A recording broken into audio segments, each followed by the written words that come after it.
আসসালামু আলাইকুম। সুন্দরবন ট্যুর আসলে আমরা সাধারণত ৩ দিন ২ রাতে করে থাকি এবং এই ট্রিপে ছিল এমভি আলাস্কা জাহাজ এবং আমি আলামিন হোসেন এই জাহাজের গাইড হিসেবেই আছি।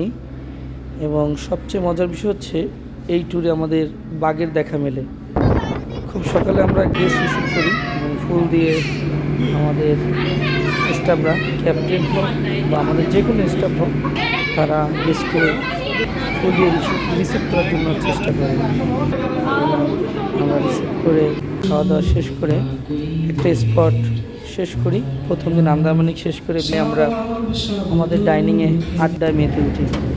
পরের দিন সকালে আমরা জামতলা সি বিচের উদ্দেশ্যে বের হই, যদিও খুব ভোরে। এখানে সাধারণত 6টার দিকে যেতে হয়, কারণ 6 কিলো পথ হেঁটে যেতে হয়, 3 কিলো পথ হেঁটে যেতে হয় এবং একই পথে 3 কিলো পথ হেঁটে আসতে হয়। 5 মিনিট পর ব্যাক করে এখানে সূর্য উদয়টা দেখা যায়। হ্যাঁ, যদিও এই বীজটা আয়তনে ছোট, তবে এই বীজটা 2টা ভাগে বিভক্ত, কোথাও বড় কোথাও ছোট। এই টিপে আমাদের মালিক পক্ষ ছিল শিপ কোম্পানি।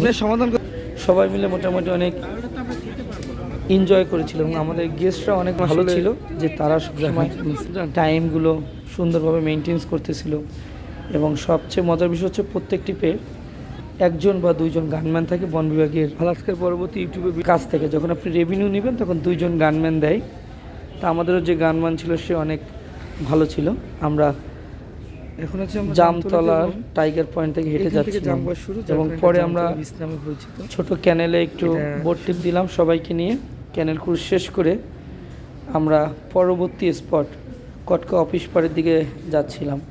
যদিও এই খালটা অনেক ন্যারো, তবে সামনেই বড় কটকা নদীর দেখা, যেখানে সব জাহাজগুলো নোঙ্গর করে থাকে। এবং এই স্পটে সুন্দর একটা ফুড টেইল আছে, যেখান থেকে গেস্টরা বেশি হাঁটে এবং 2 সাইডে বানর বা হরিণ দেখা যায় এই ফুড টেলে বসে। টুরিস্টদের কাছে এই জায়গাটা বেশি প্রশংসনীয় এবং পাশে একটা সমুদ্র সৈকত রয়েছে।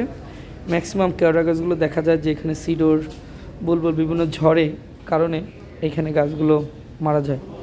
আমরা কটকা শেষ করে যখন ফিরলাম, এই ট্যুরে কিন্তু আমরা বাঘ দেখলাম। বিশ্বাসই করতে পারবে না যে রয়্যাল বেঙ্গল টাইগার এত সুন্দর করে এত কাছ থেকে দেখলাম। 3টা বাঘই আমরা একসাথে দেখতেছিলাম। আর এদিকে বাচ্চারা সুইমিং পুলে গোসল করতেছিল। যদিও আলাস্কার সুইমিং পুলটা অনেক সুন্দর, যতগুলো জাহাজ আছে পরিষ্কার পরিচ্ছন্নতার শীর্ষে আমরা মনে করি। এবং আমাদের গেস্টের রিভিউতে আলাস্কা বেস্ট।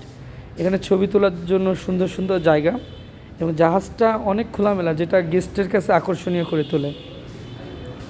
সকল গেস্টরা সুন্দরভাবে এখানে সৌন্দর্য উপভোগ করতেছিল। তখন আমরা 3 কোণ আইল্যান্ড পাস হচ্ছিলাম ওই মুহূর্তে, কারণ আমাদের পরবর্তী টার্গেট ছিল হিরন পয়েন্ট। এবং হিরন পয়েন্ট নামার ক্ষেত্রে আমরা সবাই লাইফ জ্যাকেট পরে রেডি ছিল এবং লাইফ জ্যাকেট দিয়ে নামতেছিল। হিরন পয়েন্ট যেতে হলে ট্রলারে 15 থেকে 20 মিনিট যেতে হয়। এবং এই জায়গাটা আসলে সুন্দর এবং কটকায় হয়তো আমার কাছে এর চেয়ে বেশি সুন্দর মনে হয়। এখানে আমরা 20 মিনিটের মতো অবস্থান করছিলাম। এখানে একটু মিঠা পানির পুকুর দেখলাম, সামনে গরান বাগান ঘুরলাম, ওয়ার্ল্ড হেরিটেজ সাইট যে সাইনবোর্ডটা আছে এই এরিয়াটা ভিজিট করলাম। এবং ওয়ার্ল্ড হেরিটেজ সাইডে ম্যাক্সিমাম টুরিস্ট এসে কিন্তু এখানে ছবি তোলে এই স্পটটিতে। এবং এরপরে আমরা মিঠা পানির পুকুর ঘুরে চলে গেছিলাম গরান বাগান এরিয়াতে। সামনে গিয়ে সামনের পুকুর পাড়ের সৌন্দর্য, বিচের কাছাকাছি সৌন্দর্য যতটা পারি আমরা উপভোগ করছিলাম। আমরা পরে চলে আসছি এবং এসে দুপুরে খাবার গ্রহণ করতেছিলাম শিপে। খাবার গ্রহণ করে আমরা দুবলাচরের উদ্দেশ্যে নেমে গেলাম জাহাজ থেকে। যদিও বিকাল টাইমটা আমরা দুবলাচরেই কাটাইছি, তবে এইখানে নামতে হলে অনেক সময় পাও ভিজানো লাগতে পারে। সূর্য ডোবাটা এখানে খুব ভালো পাওয়া যায় এবং ট্যুরিস্টরা এখানে এসে অনেক হ্যাপি থাকে, কারণ সুন্দরবনে এত বড় বিচ আসলে বোঝা কষ্ট। অনেক সময় পাখির কোলাহল দেখা যায়।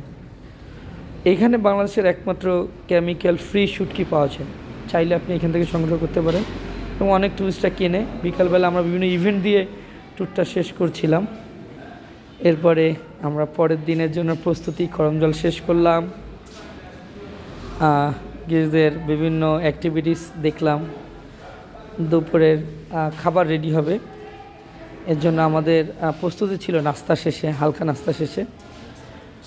নামাজের জন্য যদি আমাদের এই আলাস্কা জাহাজে পৃথক জায়গা রয়েছে, সবাই এখানে নামাজ পড়তে পারে।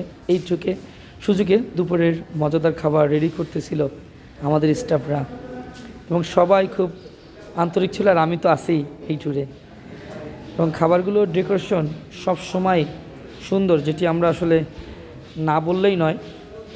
এবং এই ট্যুরটা কিন্তু স্পেশাল ট্যুর, কারণ এই ট্রিপে যে আমরা বাঘ দেখছিলাম এইটা আবারও বলি। এবং প্রত্যেকটা খাবারের শেষে পৃথক পৃথক ডেজার্টের ব্যবস্থা থাকে, যেটা আমরা এই ট্যুরে রাখি, এবং ভিন্ন ভিন্ন খাবারের স্বাদ নিয়ে টুরিস্টরা থাকে। যাই হোক, বিদায়ের পালা। এই যে সবারকে ক্যামেরায় আনার চেষ্টা করেছি, যত টুরিস্ট আছে, এবং স্টাফের কাছ থেকে বিদায় নিচ্ছি। এবার বস এবং ক্যাপ্টেনও বিদায় দিচ্ছে, এবং পাশে লাল গেঞ্জি পরে উনিই প্রথম বাঘ দেখে এই ট্যুরে। ধন্যবাদ।